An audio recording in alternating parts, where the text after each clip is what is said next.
Tara Clancy. I'm from Queens, New York.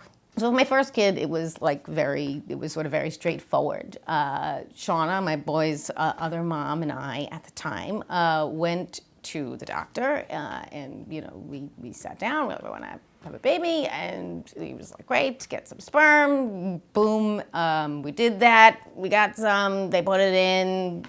Bingo. Right, 9 months later, I have this firstborn kid. I had just put my head on the pillow, like it was like midnight maybe, right? And I was like, okay, good night, honey. And I put my head on the pillow, and I'm not kidding you that like the second my eyes closed and my head hit the pillow, she was like, my water broke. But then she labored for like, I don't even know, a day and a half. Ultimately, he was a cesarean section because, she just never got there. He was like 1.5, and we decided, all right, we're ready. We want to, do this again. We want another kid.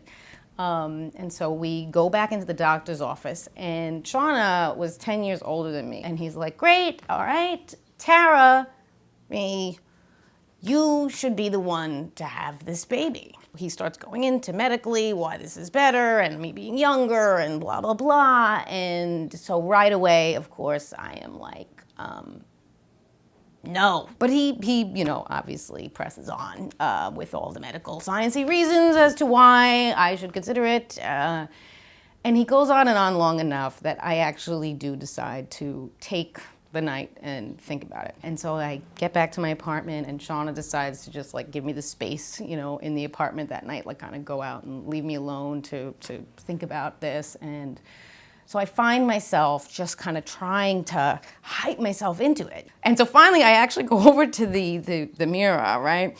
And I'm like puffing out my shirt, like I'm imagining myself pregnant. But more than that, I'm imagining somebody seeing me pregnant. Shock of all shocks. I decide to go through with it. I decide that I will do it.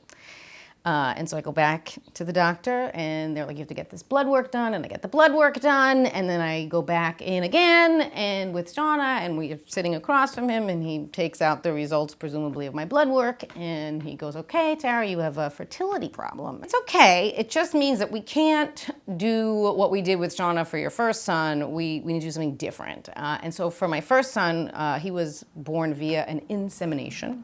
And so he was like, this time around, we're gonna have to do an in vitro fertilization. It's like where they go in and then they take out the eggs, they put them in a little petri dish, and they fertilize them there, and then they put the whole mess back in. Okay, it's unbelievably common nowadays. It's very routine, and it's very safe. I had the 1% possibly fatal reaction to the first part of the IVF.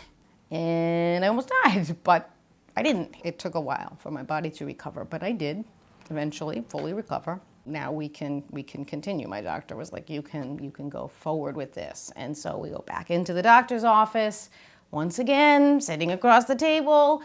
And he's like, okay, all your preliminary blood work again looks fine. We are ready to go. Second part, here we go. And we're like, great, thanks. And we stand up and we turn to like leave. And he says to our backs, pretty much, but actually, there is one more option. And that would be if Shawna carried this baby. And he starts to, continue into all the medical sciencey shit that makes this the case. I'm like, yes, right? I am saved by the bell, right? And amazingly, she is okay with this idea. She gets pregnant with my baby. And she carried that baby for 9 months, and all went well. And then one night, we went to bed, and a couple of hours later, she wakes me up, and I know what that means. I don't even think I look at her. I just like hop out of the bed, pull on my pants, check that the hospital bag is there. I'm like, okay, great, go to grab the hospital bag. And it's at that point that I kind of hear her. I turn and I look and I'm like, oh shit, like this doesn't look like it did the first time, right? She has gone 0 to 100 like that. So I go to her and I put her arm over my shoulder and I carry her out of the apartment. and down the steps of our apartment, and we flag a taxi, and she is like in the full throes, like within a minute, right, feels like. She is full-blown laboring, and we are in the back of a taxi.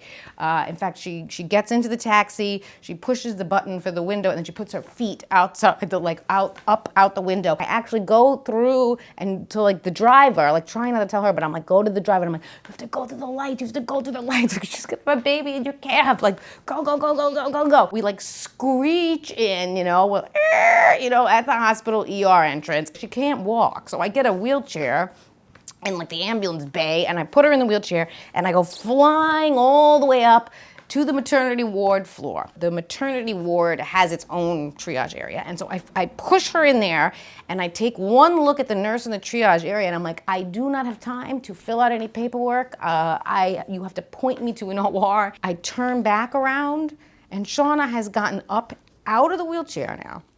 She's got her hands on the armrests of it. She's standing straight up. She's lifted up her shirt. Her tits are out. She's pulled down her pants. Her pussy's out. Her ass is out. There's like piss, blood, shit. You like put her in a gurney, push her into a room, and like, I don't know, 1 minute maybe later, she gives birth to a perfectly healthy second little boy.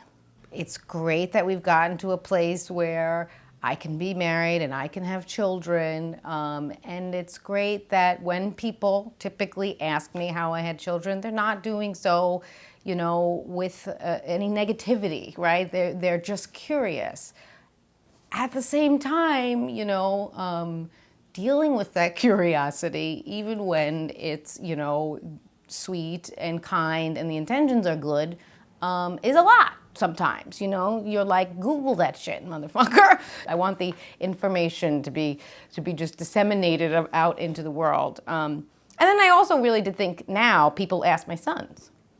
So the more times that I tell the story, like the less time somebody will ask them. So I figure, tell the story, put it out there, have your kids be less annoyed, obviously cumulatively. We need a lot more people to tell the story.